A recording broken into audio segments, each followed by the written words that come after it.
Today I'm going to be reading more of the stories that you guys send me in my DMs. Also, stop sending me knock knock.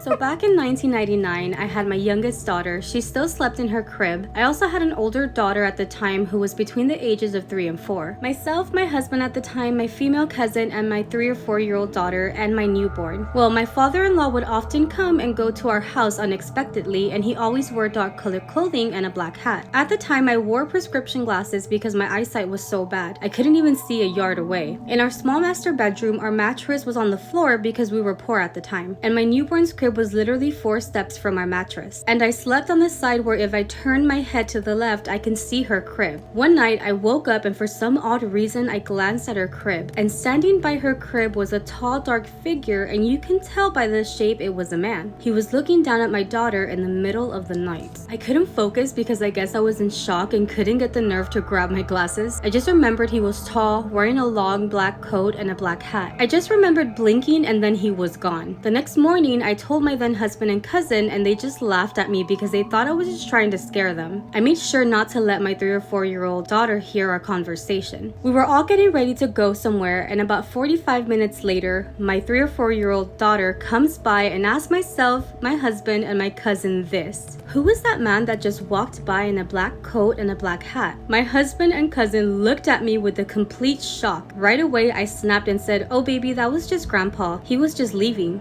But Grandpa was not there. I'm not gonna lie, it kind of sounded like the Hat Man? He had a coat, he had a hat.